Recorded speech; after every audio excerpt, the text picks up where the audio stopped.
Let me just do the context setting. So, as Prince mentioned at the start, we are having a very power-packed session of on shipbuilding tomorrow. Have announced that on Twitter and got healthy participation so far. So, this is the last opportunity to dive into a sector which, by nature, can be a decadal or a multi-decadal. And like every sector, this is a cyclical sector. So, the last couple of years have clearly shown that the sector which was not in favor or where there was limited budget allocation over the past couple of decades. Now, certainly there is a spurt in activity. Some of it can be to the geopolitical activity, but more importantly, what needs to be understood by everybody who wants to study the sector that shipbuilding is not only about defense, navy, protecting waters, only about that. There's a very big important angle of commercial shipbuilding, commercial shipping, repairs, because the majority of the trade across nations, it happens through ships. It does not happen on road. It doesn't happen by air. Hence, that is a very important factor which also contributes to shipbuilding activity either being in a lull or it being in the upswing as we see now in the last 2 3 years. So with that background, maybe I can just ask Amitabh also to share his views on the shipbuilding sector in general. That what has been his thoughts, what he has been reading, and what he has picked up at the overall level. Over to you, Amitabh. Thanks, Kaustubh. Yeah, and thanks everyone for tuning in for this spaces. So shipping, I think shipbuilding is a multi-decadal play because at first it's a very deeply cyclical business and it takes around 3 to 4 years of cycle. So there are if we look at any long cycle business, then the cycle, if let's say 15 years, then there are good long 4 5 years of bull run and 3 4 years of bad run and 7 6 years of kind of okay cycle remains. So and I think we are at the cusp of this kind of futuristic bull run I'm talking about in shipbuilding, because in these businesses which are typically infrastructure businesses, the main actor is not present in the room with us. Actually, the main actor is the government, and I have witnessed it in many places as a stock picker and also as a banker. When I was actually appraising project finance deals, where project finance is basically where government gives some concession and basis which somebody has put money. For example, Adani or Renew Power or anybody is always in lookout for opportunities, and government is the main actor. So likewise, 10 15 years ago it was solar.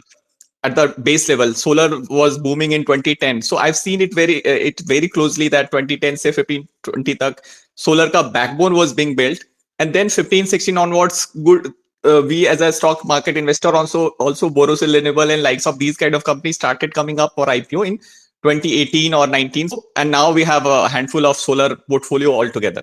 So the genesis happened for example, just to give a background, that solar genesis happened in 2013-14, when Jawaharlal Nehru National Solar Mission was inaugurated, and Modi ji has come and taken it on, and all those things happened. So any sector which we are seeing as a asset class now, there is a background history behind it, and for us, for new age investors, shipbuilding is that which solar was at least 7 8 years back. So we are at the start of a cyclical turnaround where government is equally serious, just like it was for solar and now for shipbuilding. And why I think so? Because I've seen those patterns. So I can tell you that first of the thing, what happens is that you get an infrastructure status.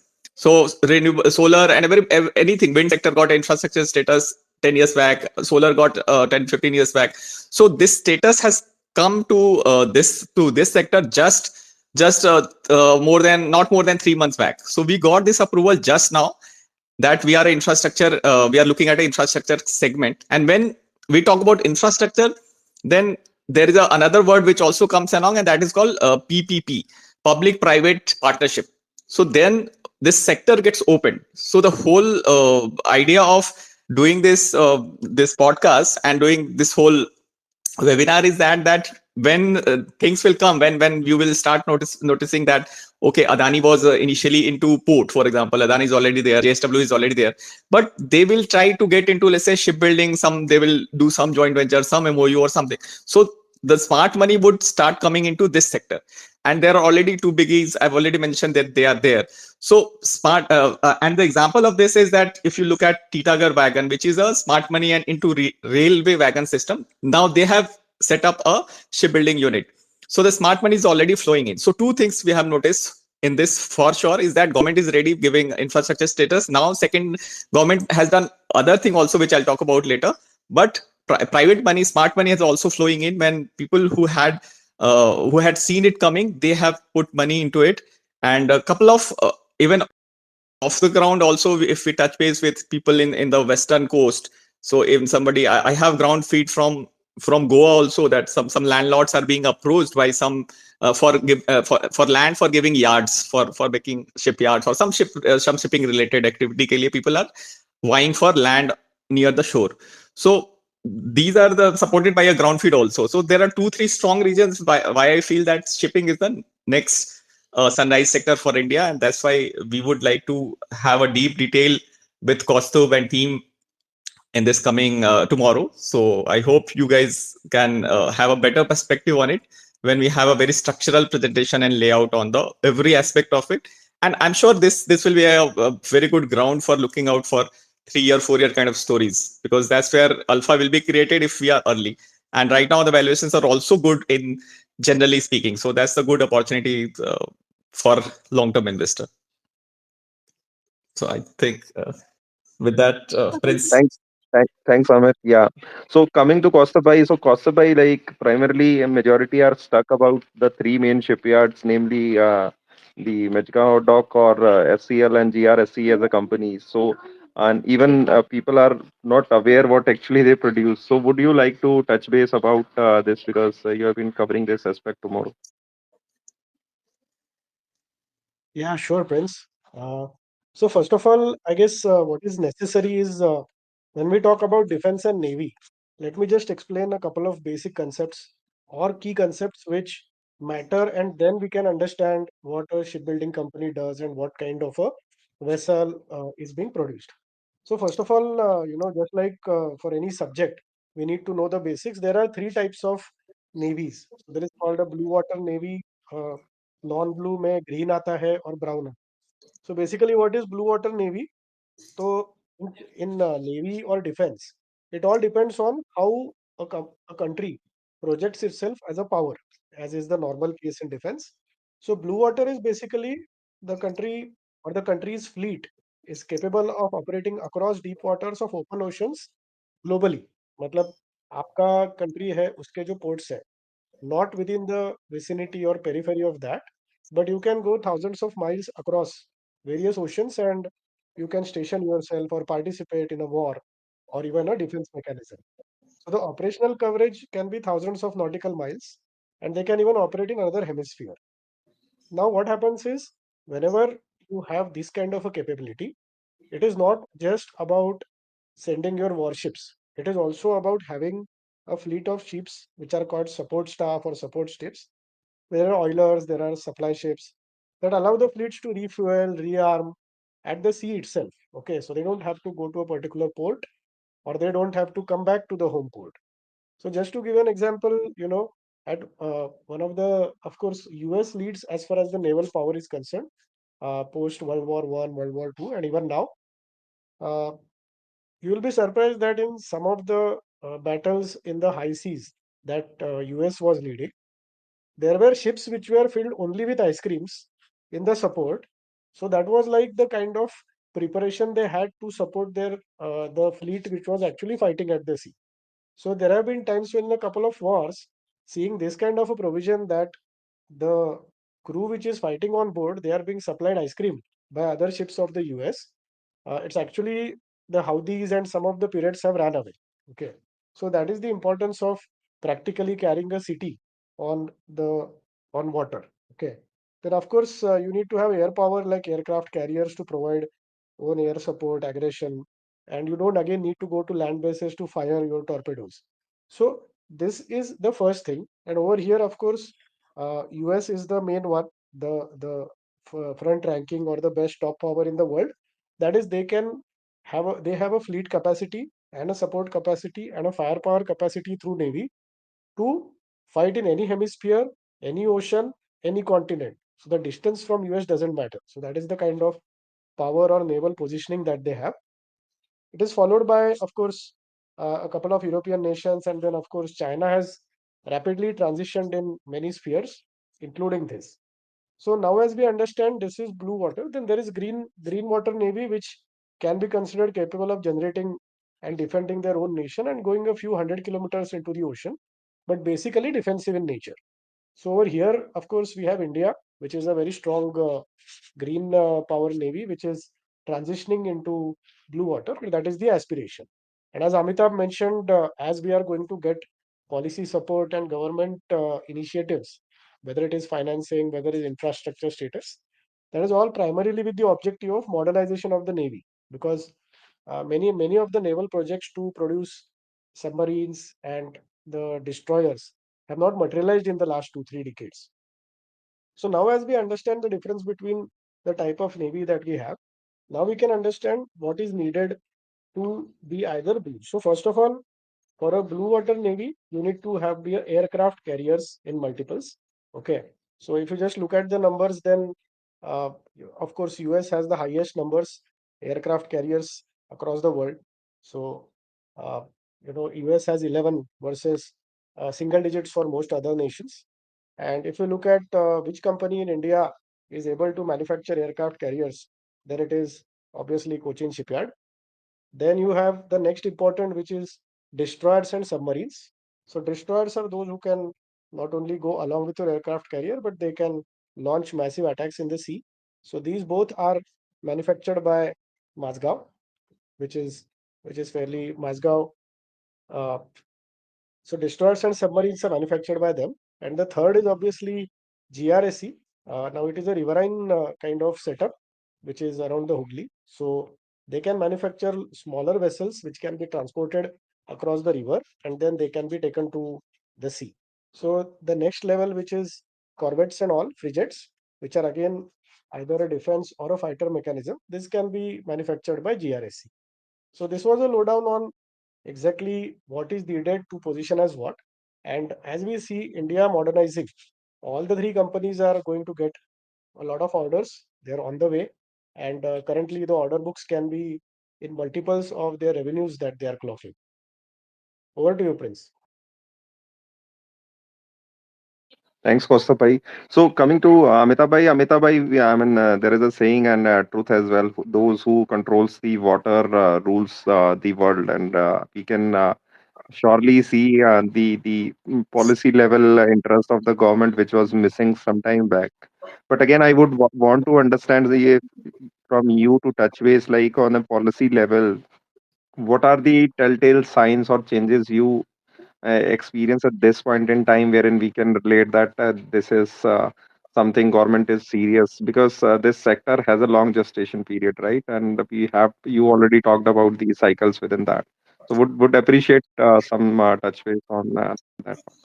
Yeah, sure. I think the what to say, the cynicism around government always remain that whether the government is serious this time or not, because we have seen in the case of water.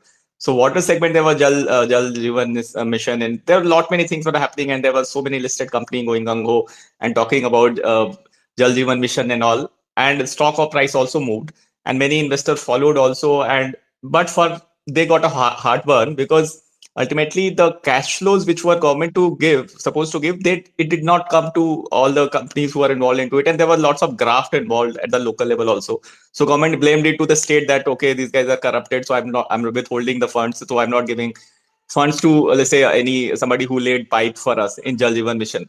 So these things are there, which are always there, and one investor should always have these devil's advocate inside him to look at anything which government is saying with a pinch of salt. So that's true, very valid question, Prince Bhai. But I am here to I look at it many things from a very bottom up. I don't look at the big numbers, what announcement has come and all those things. So there is a company called Dredging Corporation of India, which is part of the value chain and everything. So I was studying this company since I am holding a Knowledge Marine, which is a competitor of Dredging Corporation of India in a way. So so I have to see Dredging Corporation by default because I'm invested into Knowledge Marine. So वहाँ पे what I've noticed 1.5 years back, I used to read a Dredging Corporation annual report. So and the pain point was very clear that they didn't have new dredgers, which was required to do job. I mean, if you are a EPC company and you don't have the crane, how you will operate? So likewise, if you are a port management company, port services company, don't have dredger, you are out of work. So and but last September, this September, there was a maritime week was celebrated, and this Dredging Corporation of India, which is hardly 1,000 crore market cap company, they signed I think 15 or 20,000 crores of worth MOU with G companies like GRSE, and they got approval for buying new line of dredgers, new advanced dredgers and all. And they were actually making payment to GRSE for building those dredgers also, or coaching shipyard. Coaching shipyard, they have given order and they were giving them money. And government has announced that now you can buy 2 more dredgers. So the money from the government has come to smaller player like Dredging Corporation is not a Navratna even, not a big company from a PSU parlance, but they were signing MOUs and everything in 20,000, 30,000 crores amount. And this is the only kind of it's the only dredging company in India apart from Knowledge Marine and only PSU. So in whenever we look at any new sector, we have to look at what the market leader is trying to do, because nobody is an island. Even any sector को अच्छा करने के लिए, the market leader of that sector has to be very bullish. And that's what I've seen in the case, at least in the case of Dredging Corporation, which is a key enabler for shipping to happen.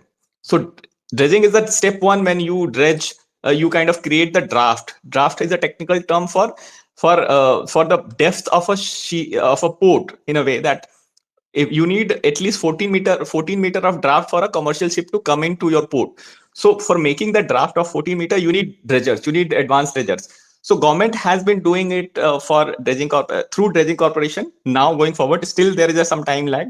So at least it will take 1 year for Dredging Corporation to get a very advanced dredger, and they will do all those things. But Knowledge Marine and other people, and even then some European companies are doing the job. So government is okay that as long as chalo, we are paying to European companies or other companies to build the dredging for us, because dredging was not a mainstay thing. But when they are coming to capitalize their own PSUs, and the PSU is signing for new dredger, that is the sign which means that government is serious. So that's the one proof that Dredging Corporation of India is kind of coming back to the field with new dredgers. So because that is the main thing. Even shipbuilding cannot happen unless our ports are very fully functional. And ports are very much needed for any kind of shipbuilding revolution to happen in India. And that's the step one. And that's where the money is coming to, apart from the defense side, which is a much needed thing which we need to do in order to compete with China and Pakistan. So we have a strategic necessity to kind of keep these enemies at bay. And we have very good as you said, that who controls the water controls the trade and everything. So we have places like Campbell Way, which is in part of Andaman Nicobar Island, which is one of the which is the southern part of Andaman Nicobar Island, and that is a very strategic in nature. So if we don't put right ammunition there, right, the good good ships there, good vessels there, then we cannot enforce those things which US is currently doing. So India can become a regional power into Indian Ocean and this Bay of Bengal in this area, and the Malacca Bay of Malacca also. So, and that's where our focus should be, because we are very much dependent on oil from outside, and oil will come from Gulf. So we need to protect that line. So this naval force is the safest force in terms of where the variance would be low. Like sometimes you will hear that army mein budget ki kami ho gayi, because army mein lots goes to the pensioner and all those things. So army is slightly doesn't know what to do with the money, because sometimes the money goes to if 100 rupees comes to army, most of the portion goes to the pensioners. Sometimes this happens, and leftover may fir you do capex, you buy tanks and all those things. But in case of navy, the number of employees and ex-employees and pensioners are very low. So navy is anyway structurally more agile than army, and I don't know about air force. But so navy has been a very secular part of the armed forces, which is managed well. And so that's why they could build up a defense PSU, and nobody is near to them. Even second, non non-public companies में सिर्फ L&T है. So you can think that there are not many people who can match up these top three names. So defense is so Navy is so strategic, and that's why government has kind of kept these PSUs alive and kicking. So which means that somewhere we already had been aligned with this theory that we should control the sea. This space was downloaded via spacesdown.com. Visit to download your spaces today. But I think the time has come now, and actually it is aligned with one more important thing, and that is job creation. So if you build up a port, and what I notice in these programs like Sagarwala programs and all that, the government wants to create jobs near the port cities. They want to create an ecosystem. There has to be train near the port cities. There has to be inland waterways, and all those things are being built around the water. And for the first time, I'm seeing that the water lines and all those rivers are so central for government agenda, which I've not expected or not imagined 5 years ago, that we will be so serious about using the waterway, Ganga हो या फिर ब्रह्मपुत्र हो या जो भी Narmada Kaveri and all those. There are many waterways, and there are many inland ships are being used. Even I went to Kerala sometime back, 3-4 years back. I'm seeing that the river was being used for for transportation of lots many things. So what we used to do long back, that is possible, but we need ships. If we have to borrow ships from, let's say, from China, which is the case for USA. Even Trump has said that even though we have so many ships, but we don't even make 1% of the ships of the world. So that realization came to Trump also, and that same realization came to Mr. Modi also. So the shipbuilding is very important because it creates job. It gives you strategic power. It gives you strategic intent to remain a powerful country in this domain, in this area. And also there are already you have three big shipyards, which are PSU. So government will not withdraw from this equation. That's my humble submission. I can be wrong, but that's Thanks. what I feel about. It's really helpful, Amit, and I can surely say with conviction the 4-5 hour session, which is going to happen tomorrow, will have much more to it, be it the end-to-end value chain and all the companies, direct beneficiaries or the ancillaries. And our honest view, the idea is not to give some buy sell recommendation, but where a study matches the data and what we think at this point in time, how things can pan out. And we can surely bet on the seriousness of the government without a second thought. So a follow-up question, Kaustabai, on this, as Amitabh was also referring to. So modernization in Navy is something which is indispensable at this point in time. So how we should be looking at it? Yeah, thanks, Prince. So I guess we have to break this up into three parts. First, let us understand the values. Okay. So as I had mentioned earlier, we have 4 or 5 types of main vessels that need to be manufactured in shipbuilding as far as the Navy is concerned. First, you have an aircraft carrier, which is whose cost is between 20 to 25,000 crores for one. And India has two now, and it has ambition to have at least two more in the next decade or so. Then the destroyers, which are the main attacking force, they are again 10,000 crore plus. Then you have frigates, which is a versatile workhorse, around 5,000 crores per frigate. Then you have corvettes, which is mainly for coastal defense, etc. Exactly opposite of a frigate. So that's around 3,000 crores. And then you have submarines of many categories, including the nuclear submarines, which can be between 10,000 crores to 15,000 crores each. So if you look at the amounts per vessel that is required for strengthening the Navy, forget modernization, maybe till 10 years back, India didn't have this kind of a budget. And as Amitabh rightly mentioned, in the last 3 years, we have observed a very big change where in the Navy, budget which is more than a lakh crore per annum, uh, almost 70% is given now to modernization and maintenance. Okay, which means only around 30% is given to salaries, pensions, and all other admin things. Now, that is the beauty about between all the three armed forces. Navy is getting the maximum amount for modernization as well as maintenance of these. So, there is clearly a foresight over here that if you're going to build something which is very new, modern technology, already there is a lot of budget that is being sanctioned to ensure that for the next 10 years, that particular vessel or that particular submarine or that missile is going to be maintained at top quality. The reason for that is Currently, we have about submarines which are in double digits in India, but only half of them are operational at any point of time. Okay. So that is the problem when a proper technology transfer doesn't happen and you are just helped with the hardware. And if there's any issues with the software, then you are not in a position to make the optimum use of what you have bought. Okay. Now let us look at what is the ambitious plan after we spend a minute on what has not worked in the past. So in the past, we had an ambitious plan. It was called Project 75 in 1997, where we just wanted to build two submarines over a decade. Okay. And it also did not materialize. Okay. The reasons were multiple. First of all, challenges related to technology transfer, delayed infrastructural augmentation, and that didn't happen. About a few years back, the Ministry of Defense had a very you can ambitious plan to have 24 submarines for the next 30 years. But the good part is for six submarines, already the budget has been sanctioned and the work is on. So, as Amitabh was mentioned, there is clearly a policy that is executable now, not just about making grand announcements or just mentioning that this is likely to happen. We are seeing work on the ground, there's infrastructure development, and already many orders have already gone. Now, last and the most important part, what is meant by the modernization of the Navy? So, modernization, first of all, means that like you had a few things only which were operational of what you created many years ago. You're going to now have, uh, you know, you're going to have vessels, you're going to have aircraft carriers, which are going to put you in the driver's seat and not in the defensive seat. So that's circling back to what I had mentioned. India has the ambition of going from a green navy to a blue water navy.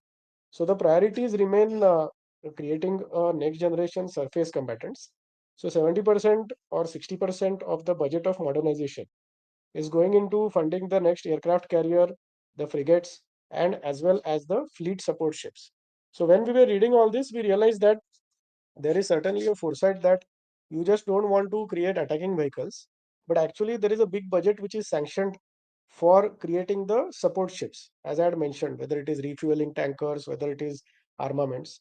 Also, there is a special focus on submarines. Okay, so whether it is a cavalry type or the nuclear deterrence, and as many as six nuclear deterrence submarines, which is called ship submersible ballistic nuclear, is being already sanctioned and is being built.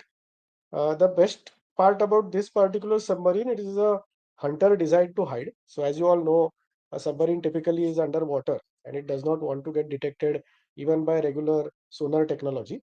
And this is considered as the ultimate insurance policy for a nation because, as you all know, that a nuclear submarine, if it launches nuclear bombs from a distance, from a long range, that can practically wipe out a nation.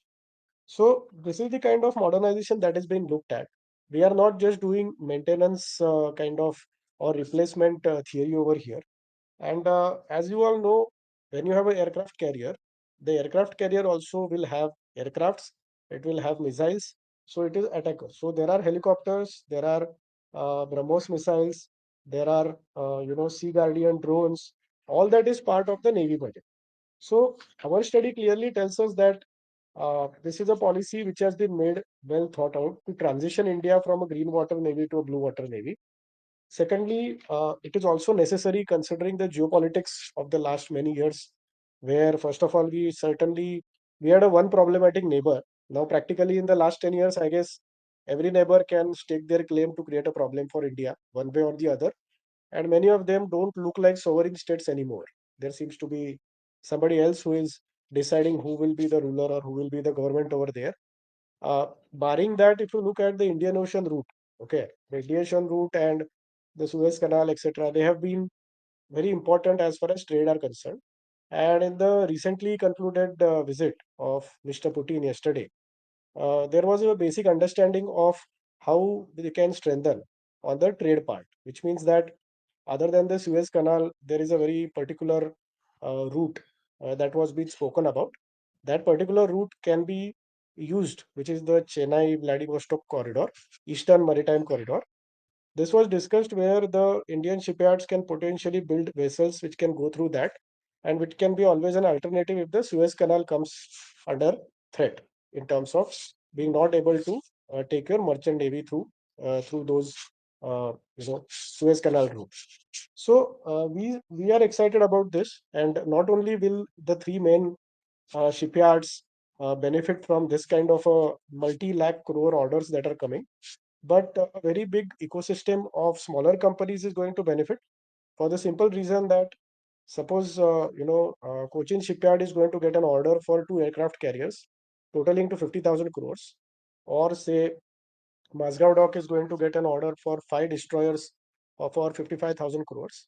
It is simply not possible that everything will be manufactured in-house in these shipyards, because these are basically shipyards which build ships. So when it comes to critical electronics, when it comes to the weapons and equipments that will be loaded on a warship, there is going to be a lot of things that are going to be bought and assembled in these shipyards. So not only is it a decadal opportunity, modernization, I guess this is something that will go on and on. For example, China has been upgrading itself for more than 2 decades, and there is no reason why China will not continue to upgrade for another few decades. And I think India is just at the cusp of this journey, and we would like to certainly not only deep dive once, but we would like to do multiple times. So over to you, Prince. Perfect, Kostabai, really helpful. And I mean, many things are new to me, even I mean, having discussed this with you guys a couple of times. So indeed, the 4 5 hours of marathon, which is going to be really helpful for all of us, those who have subscribed. And if anybody is still interested, they can, I mean, see the tag tweet to the spaces and can register if they are interested. So, Amitabh bhai, I mean, another very important part is greening of vessels. So, would appreciate if you throw some light on that so that the subject is a little bit clear to our audience. Yeah. So actually, as we are, although the theme of ESG has slightly died off once Donald Trump has kind of pulled a magic wand on European Union and all, because the whole thrust was coming from EU for kind of ESG. But still, it has been kind of pushed by 1 2 years. So even though we have a slightly different combination in US, but still the theme is not dead for long. I mean, energy transition still I think has been postponed a bit. So but for policymaker, when government of India has a right to build a new blueprint for shipbuilding, because they are doing it for the first time enough, and they are doing it from the scratch. So what they are trying to participate is into two things. One is that how to reduce this ecological footprint of these all this making these ships. So one part of this is that India already has been doing it, that is ship repair and ship wreckage. Main thing is that, so in western coast near somewhere Ahmedabad in Gujarat somewhere, there is a place called Alang, which has Asia's largest shipbreaking setup. So there many ships come from China and from Korea and many places for getting it wrecked, getting it kind of broken down, so that we can do the so that we can rebuild something. We can take raw material out of it and use it for our economy. And so that is one part. So that but also the second more new thing which government is trying to do is trying to green the vessels which currently operates near our ports. And the structure of government of Indian ports is that there are 16 major ports and there are many non-major ports are there. So all these 16 major ports are owned by kind of PSU entity. I mean, some of them are privatized. I'm not privatized, but they have been given a PPP kind of arrangement and all are there. But ultimately, government has a say. And how government wants to write this news story is that they have told these 16 major ports that you have to buy green vessels. So for that, first step is there is something called tug. Tug is a vessel which is owned or operated by port authorities for helping these ship getting parked in near them, or bringing the ships near the port. Because when a large ship, commercial ships comes near you, then sometimes you need to tug it along. So you need to push it from both sides so that they can get in near the anchor. They can get anchored well. So those vessels are owned by ports. So government has said that there has to be 60 new new tugs has to be procured by 2030, and one green tug cost around 250 crore. I mean, I've seen initial tenders which was around 250 crores. So you can see that by 2030 60 new green tugs would be there. And so far the step one, stage one is that by 27, in all the major ports, and they have earmarked six first, that six major ports, six top ports of India, including Chidambaram port and all, will have green tugs. So उसमें क्या होता है, green मतलब क्या है कि जो पहले जो tug होते थे, they were being operated from diesel, but now they can be operated from battery or hybrid or methanol.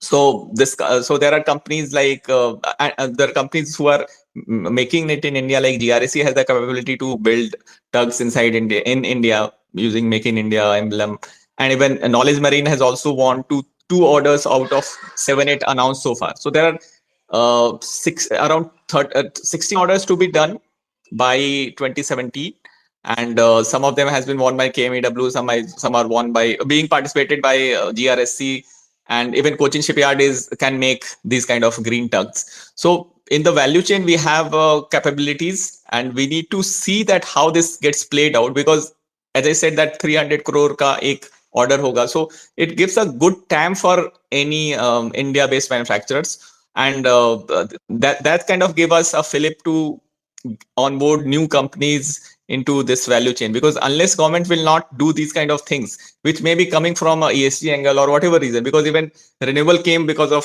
ESG reason also, one can say that it is a greener version of energy. So we are looking at greener kind of port infrastructure, and that's why green tugs are the new thing. And there is a scheme which is called GTTP. This is Green Tug Transitioning Program. So all major ports have to convert this by 2030.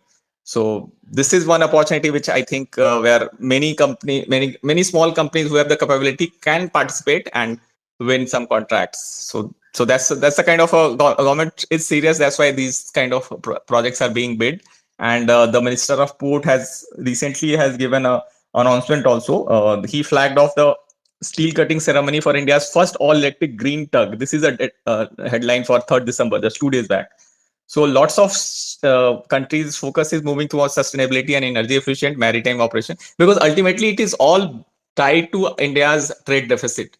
So as an investor, whenever I look at things which are sustainable for India, because we are replacing diesel somewhere, so that becomes more sustainable, not because of ESG reason. That could be a European reason to go for. But for India, the reason is that we want to reduce our deficit, and the current account deficit we want to reduce, because we know that gold and oil is something which is crippling Indian economy to an extent. So whenever we are looking at any value chain, be it shipping, be it transmission, be it power, one investor who can benefit from this transitioning, wherever we are saving something, some dollars outgo from India, and that can also be played into shipbuilding theme. So there are many angles we can look at this whole shipbuilding value chain.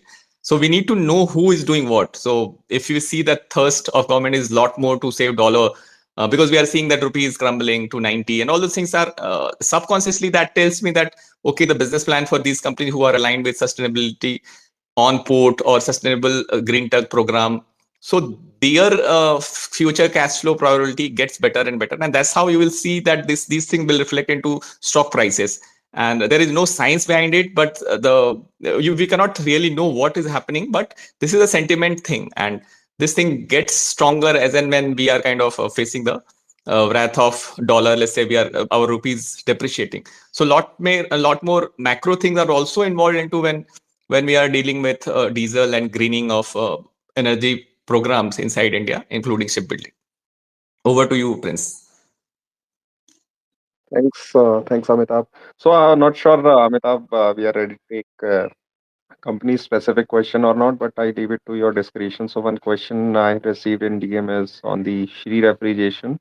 So, the question is broadly like, what's the importance in the value chain for this company? If you want to touch base. Okay. Sure. So actually, recently the event called Semicon happened in Delhi. So I visited the Semicon conference, and there's a company which is actually not known, unlisted company called Avantgarde. So I was speaking to one of the executive there. Avantgarde is a company who does the air handling units and air-related air compressor for HVAC system for cooling and all, for industrial cooling and all. So they are the kind of a backbone company which is doing the cooling stuff and all. So I asked them, do you see, okay, you are coming to Semicon, so I understand you have a Semicon capability to do the this all this cooling and all. So do you have any plans to go to marine side? Because in back in the mind I was thinking about Shree Refrigeration. So I asked this question, but then he said no, actually there is some problem. We cannot do that part for because we are good into cooling any industrial place, or give us a room, we'll cool it, we'll manage the temperature and all those things. But the problem with when we try to do a submarine cooling kind of thing, which Shree Refrigeration can do actually.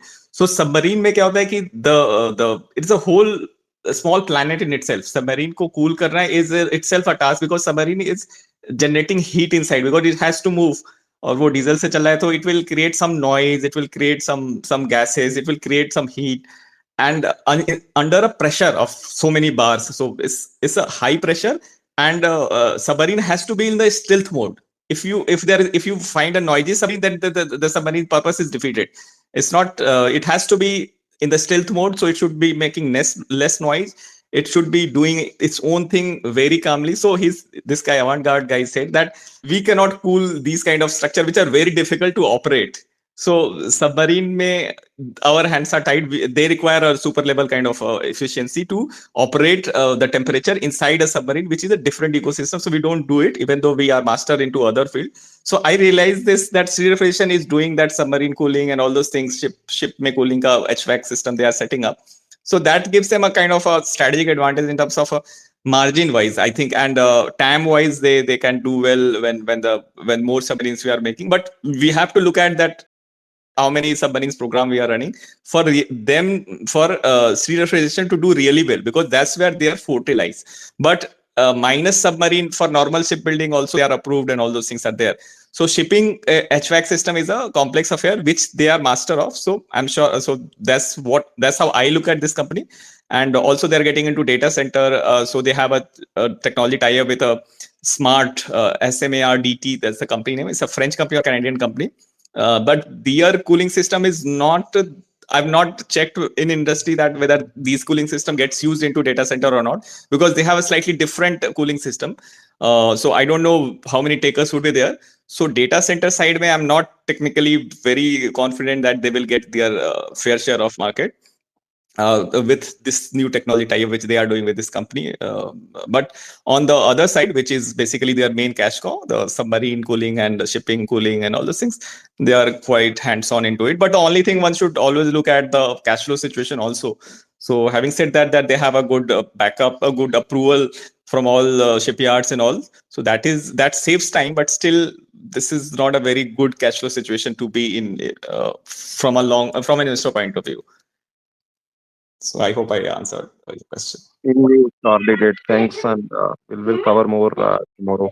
So I think we had a very good discussion today, and more discussion won't be wise for the people who have registered, because we have touched base on the important points, and more with the presentation and recording will be available to the registered participants. And link, I mean, we have shared the link with the participants who had registered earlier. But if there are any new one who just registered during this session, definitely they'll be getting the link in some time, or maybe early tomorrow. So be rest assured, if you're registered, do check your email. Link will be shared. And I think Kaustav bhai and Namita bhai, any closing remarks before we part for today? Yeah, so this was a good session. I guess knowledge sharing is what always helps, because many times it's not easy for the regular investor researcher to be aware of what's happening across the market, across sectors. And since we have picked up many things about this particular sector as a part of defense, we feel that there is certainly an inflection point as far as the policy changes and the will is concerned. Obviously, after that, budgets will come, and after that, the ecosystem will certainly spring up. So, we are very bullish on the prospects, the long term prospects, and certainly research will help us to get to the right investment avenues. Yeah, I think very well put, Kaustubhai. I think shipbuilding is a long theme, and one should, whoever, I mean, my message to the person who have subscribed and who are coming to hear us. So one has to be really patient enough to really let this play out. So it is not that it will play out in 3 months or 6 months. So one should have a long view, and I think we'll keep coming with more updates on this sector from time to time. Maybe 6 months down the line, we'll come back again updating on what has actually happened. But to begin with, it's a very vast playbook in front of us, because we are going to talk about more than 150 slides through three speakers.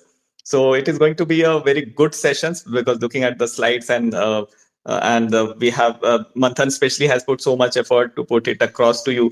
So I'm really excited to be speaking tomorrow and sharing whatever we know, so that you develop your own point of view on anything. And there are a lot many hype gets created, and I think हम लोग 30-40 नाम लेंगे, उसमें 3-4 के बारे में बहुत ही over hype भी होगा, because you kind of overpay for things you don't understand. But I want our audience to understand things so that you don't overpay, because ultimately the stock market is a place where an impatient person loses money and the patient one gets it. So the patience, so how one can remain patient is through knowledge only, and that's what our initiative is. That's what we are trying to do here. So shipbuilding is just another page of this whole book. So look forward to speaking to you, and we'll have Q&A with participant there, and looking forward to interesting discussions tomorrow. That's my parting sentence for you. Perfect, Amit bhai, and I surely can say that the Q&A session which we keep for 30-40 minutes and even next end also if we have questions, so that is a two-way process wherein good questions and we try to answer those questions best in our capacity, so that help us make more informed decision about our investment. It is not that the knowledge of sector is about investing in a company. There are times when you are already invested in time, so you also gauge whether at this point in time I should be adding more, I should be holding, or I should be getting out of. Obviously we are not doing sessions so as to influence anybody's views on companies, but what is our understanding is something which we devote so much of time and research on that. So with that note, I take everybody's leave.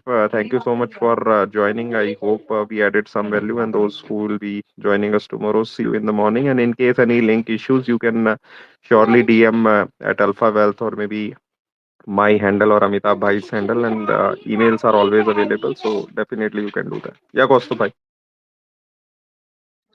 Yeah, thank you everyone. Thank you for participating in this space, and those who registered, look forward to having a good time tomorrow. Thank you.